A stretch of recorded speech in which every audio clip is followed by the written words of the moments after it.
Hello and good morning. We're from England anyway. Welcome to another episode of Awaking Happiness. And hello there, Desi.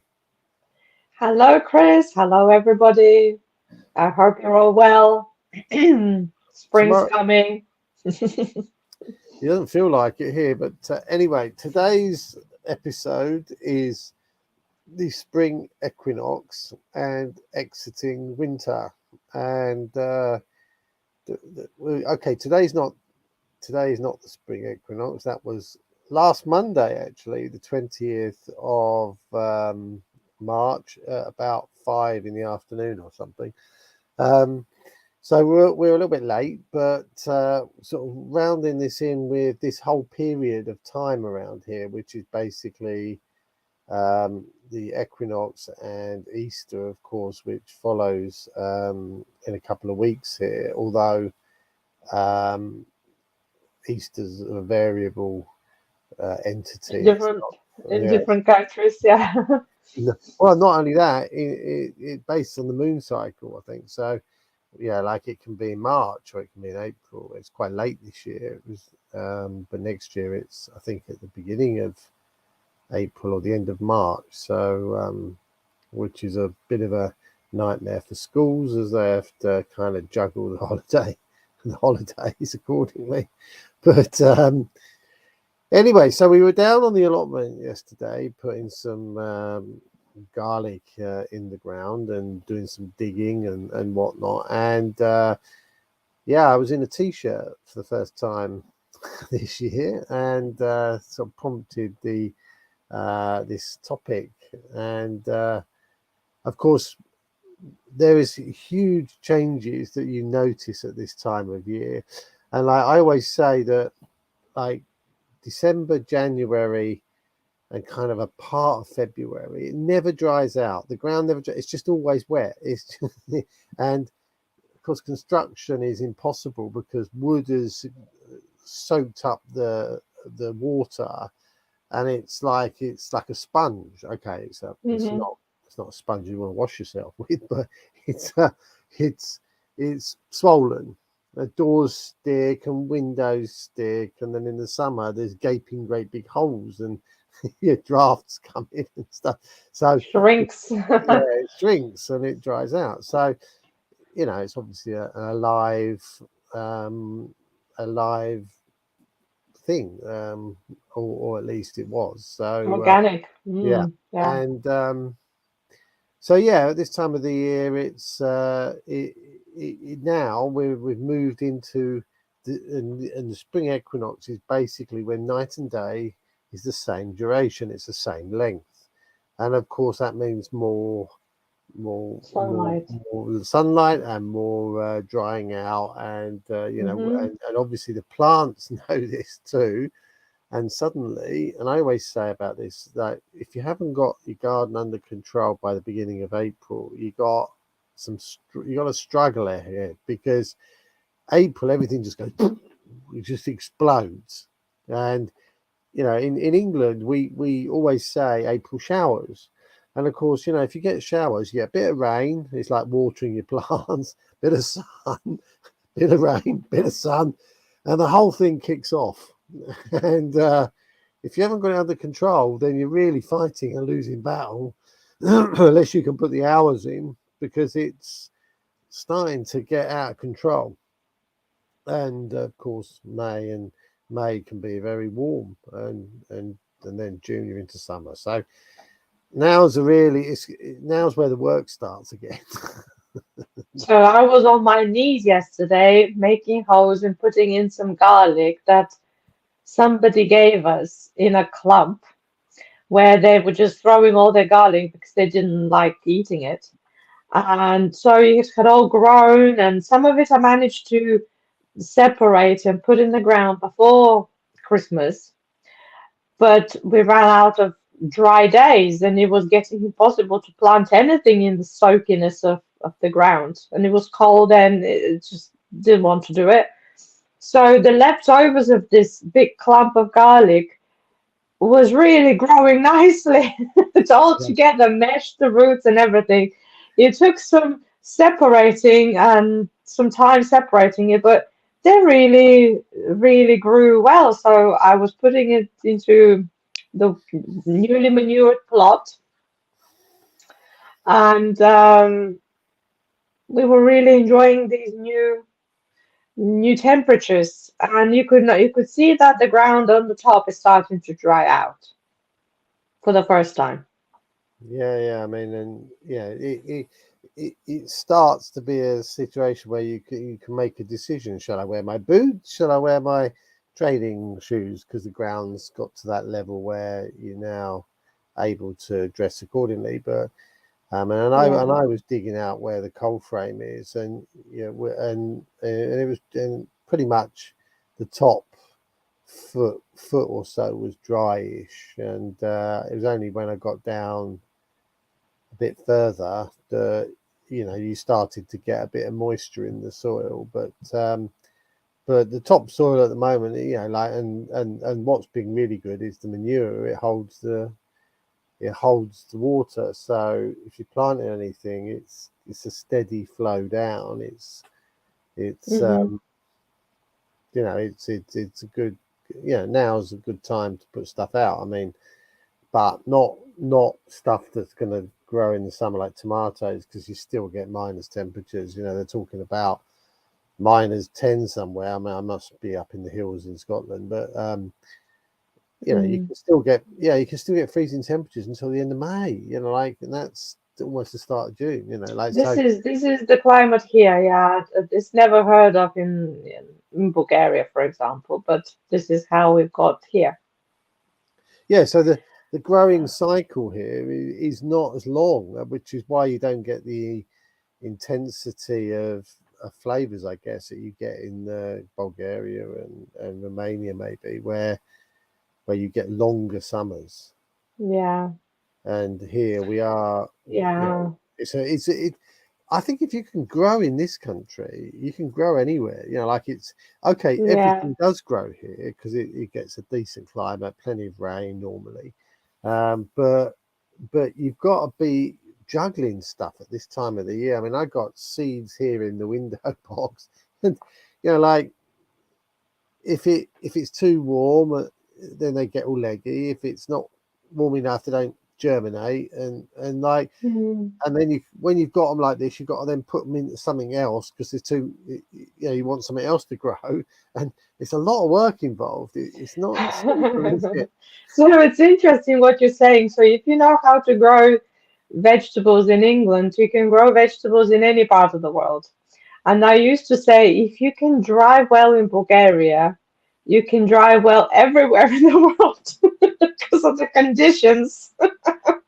Well, that's because the potholes and stuff, maybe. Yeah, potholes, winter, snow, everything, summer heat, everything.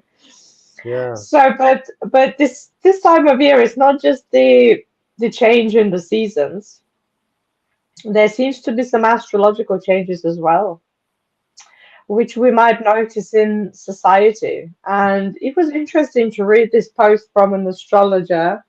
Um, she's a Bulgarian lady, and I just want to give you a little bit of a what she wrote. What she wrote a few days ago. That was exactly at the time of the Equinox. equinox. In the equinox, she says, "Oh, I don't know how to talk normally about this." But I really need some more people to be aware that we have a month ahead. And what month? The month ahead. I don't want to say the word. Oh, What month? You know what month? It's like a pretty difficult. well a month of change. Let's say the 20th towards the 21st is the new moon in Aries. Aries is the first sign in the zodiac. Respectively, this new moon opens a new lunar cycle, and it happens at 0 degrees Aries. That is, it expresses the purest energies, the purest energy of the Aries sign, and it happens on the day of the spring equinox, which is the first day of spring, according to the new seasonal cycle. 2 days later, So now we are very much into that. So 2 days later, that will be what, 22nd, 23rd, Pluto moves to a new sign, Aquarius, after being in Capricorn for 14 years. Pluto's transits always show massive social and cultural changes associated with the sign they're in. Back in 2008, when Pluto entered Capricorn, a sign tied to money, work, and social status, we experienced a severe economic crisis. It has led to many changes in the field of finance. Now, Pluto is entering Aquarius, which is connected to technology, communities, futurism, and dreams of a complete new robotic world. Just in time for the cataclysm in society related to the development of AI. And we had an episode on this, actually, 2 episodes of this, how AI could develop and what could happen in the future with that. Generally, there is one new moon from each of the 12 zodiac signs a year, says that same astrologer. However, there are 13 new moons this year, with the extra new moon again in Aries. April the 20th, the new moon in Aries at 29th, the last degree, brings in more energy for fresh beginnings and opening a new page. Whatever we start, it won't be so easy to stop because the second new moon in Aries gives us more zest. So, guys, if you have started anything, keep going, you'll have more energy from the moon, guaranteed. Earlier, she carries on, earlier in March, Saturn was another player comes along. Saturn also changed its sign, bringing in more energy requiring change. I just cannot stress enough how much the moment has come for change, transformation, a new cycle, turning a new page, a new beginning, starting stuff. I don't know any more words for this. She says, just bloom like a spring tree that has just awakened for a new life. And also today, well, that's a little bit too late now because that was a week ago. Today is the last day of the old astrological cycle. Pay attention to what your dream. Pay attention to your dreams tonight. This is the 19th, 20th of March. Pisces season leaves us with the gift of intuitive messages that we are most often able to find in our dreams. Interpreting them can help you realize what change you need most. So change is the key word. Not Well, just because the season changes, but also because of other big players, Pluto and Saturn and the moon. I mean, like the it's a bit like in crypto, right? They'll say, look at the charts, and I'll tell you the news. Like it's like I'll give you the story behind it, and it's always, oh, this happened or that happened and whatnot, right? And I think the same is true to a certain extent. Like for a lot of people about astrology, it's like they'll read the paper and they'll go, oh yeah, well that could apply to anybody and anything, and like change is gonna, yeah, of course, if you've had all this financial turbulence, and really, since 2008, 2022, nothing in the world of finance has changed. It's just got worse. They never fixed it in 2008. They patched it up, and now we've got like a leaking leaking pipe where you plug something and another leak appears somewhere else, and it's like, and now now we're in patch up mode. And with all the banks going bust and stuff, it's basically they're just trying to, oh, plug that hole. Oh, hang on, there's a hole over here now, and right, and they're running out of sellotape, a bit like us with the polytunnel, right? Yeah, it's become too brittle to fix. And of course, that brings about huge change. So the events of the past 20, 15 years, 14 years, have created a situation. And you can't argue that we're in a very difficult situation. You can't argue with it. You could be the most uninterested person in the world about finance and that kind of thing, but you can't argue with the facts. The facts are Mm-hmm. a lot of printing and money, and you can't get away from the impact of that. It's like the system doesn't allow you to get away from that. So, and so we're in this period of, and it is change. You've got cryptos. Like the last financial crisis, there was no Bitcoin. Now there is, and there's all these other things, and that's causing change for people who don't really want anything to change. And here we go. It's, Mm-hmm. like you can't stop it, because if the masses get involved, they get involved, and like you can't stop the runaway train. Like you just can't, unless you pull all the rails up, and then you've got nothing left. Like that, and AI. Like what's been happening over the last 12, 15 years. Well, people have been investing in AI technologies and AI. We're creating all this data. If you look at this, you look at a mobile phone, essentially it is an information submission device, i.e. it's basically the internet is there, and what people do is they take these devices and they feed it with information. And now what we've got is a world where they're working out how automatically that information can be interpreted, studied, and basically give answers or give controls or whatever you want to call it, and comes out in this kind of chat GPT type of technology, which is just going to, that's almost like the first website back in 1993, 94. So, here we've got a website, you can go on it and you can, and that's where we are with AI, but it isn't going to take 30 years to go to the next level. It's going to, because AI will be involved in developing AI, right? And, It will and start develop itself. and Yeah. that can go at the speed of digital technology. Humans, the old hive mentality and the like flight or fight.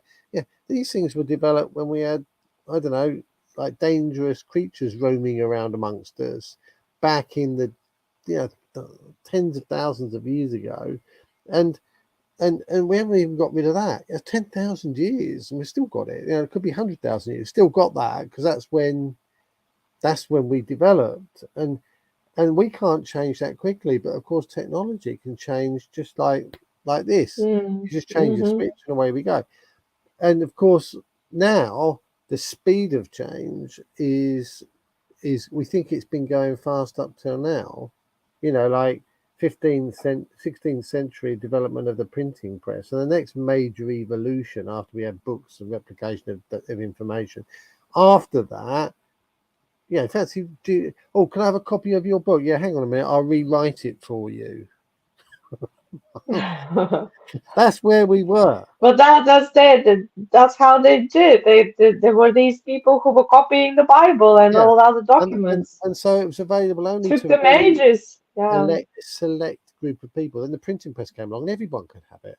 And then and Mm-hmm. now and then of course the next evolution was like 1900s radar, radio, this kind of stuff. And then from that very early beginning, which was just over a century ago, we go to having information at our disposal, which when Reagan or when other people were in power, they didn't have that access to that data anywhere. The president of the world, if you like, never had access to that information. Now we've all got it.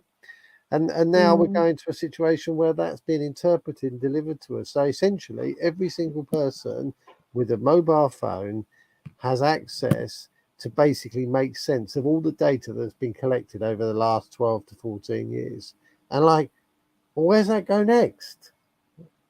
Right? And we don't know, but we can only expect.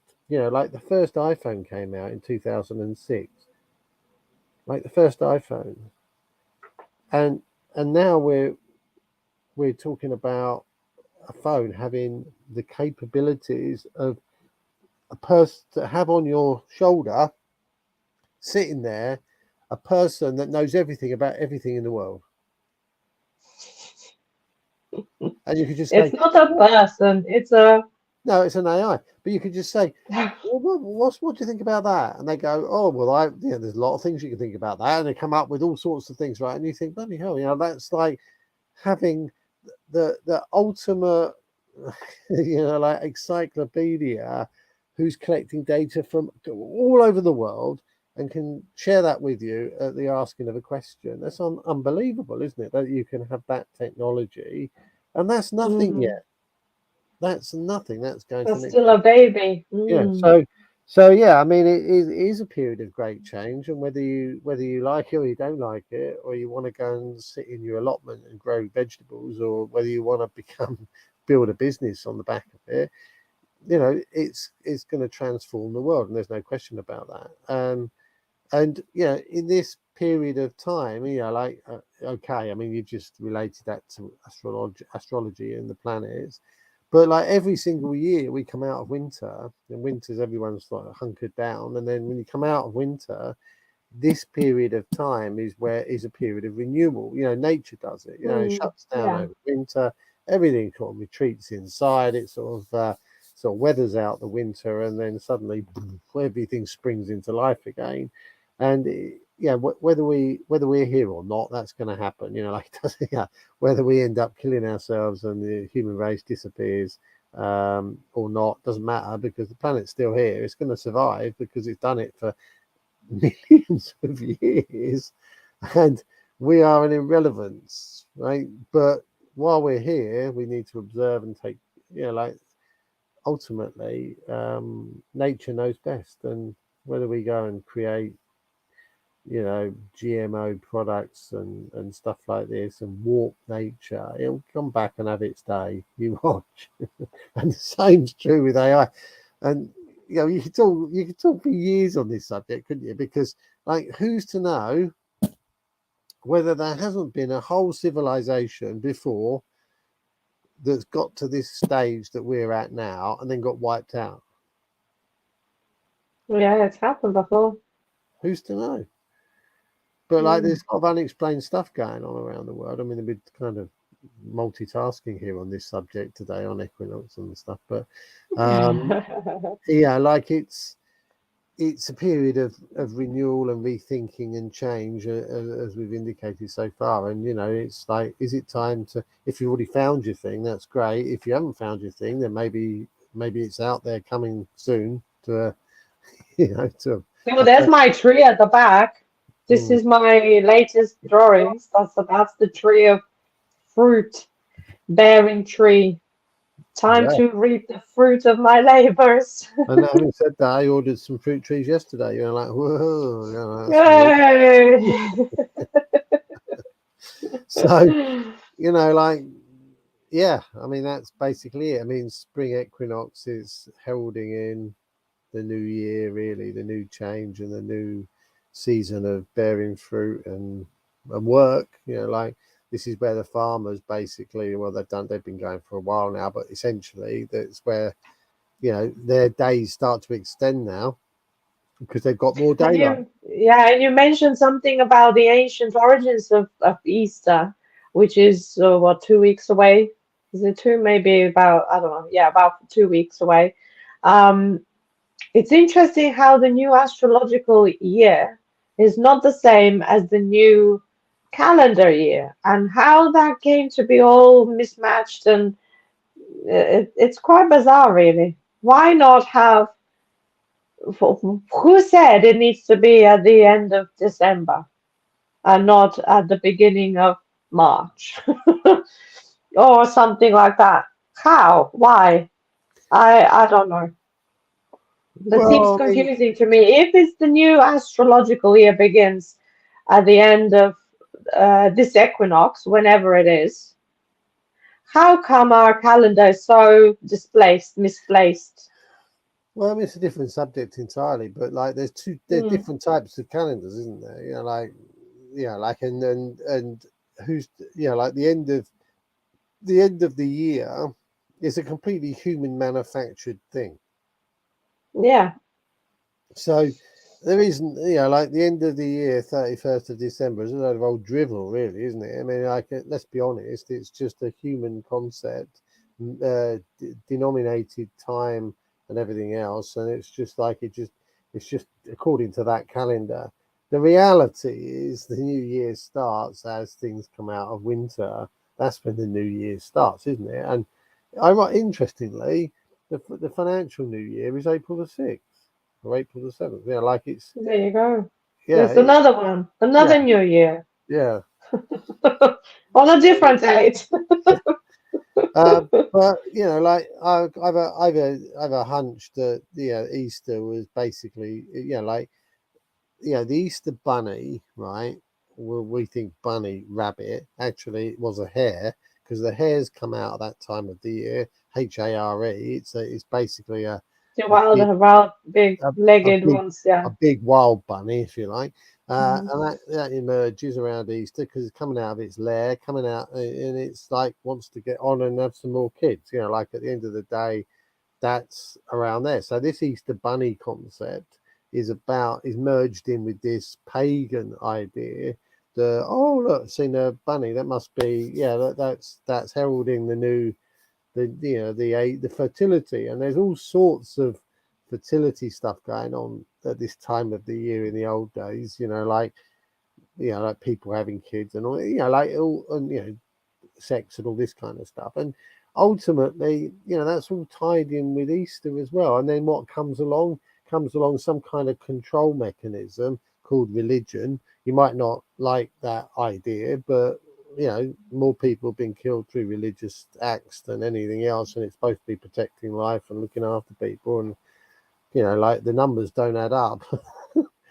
So like, but they sort of hijacked the old pagan, which I would call more natural existence. Nature connected Yeah, to nature. and basically sucked it away and said, like, well, let's create something that people can believe in that then we can manipulate. Well, what was wrong with nature? Well, don't make any money out of that, do you? We can't manipulate that. It's like it is what it is, and you got to say to yourself, well, there might be something in that. Go and have a look on, not you, but if anybody's listening, Not me. if you want to The go, viewers. if you want, for viewers, if you want to go and have a look up pagan Easter, and you get all sorts of Ishtar and Easter, and you get all sorts of different, like, which looks to me like Easter's nicked some of these names and used it somehow. And you know, make your own view. Like, but I'm not convinced it's been a good development. But anyway, Well, that was a good wrap up of the whole idea of the equinox. Do you say equinox or equinox? I don't know. we could, well, I don't know. Depends where you come from, I Because guess. it's But equal. The equinox. days are equal. Day and night. So equinox. Well, whatever. Equinox. However. Anyway, if you like what uh, we're talking about and you're enjoying these episodes and stuff, click on the subscribe, like it, and hit the bell thing when it pops up, and then you get notified and stuff. So when we put new ones up, and we do most days. So interesting topics about life, really, and being happy. yeah. Okay. Thank you for watching. Yep. See Bye. you for now. Bye.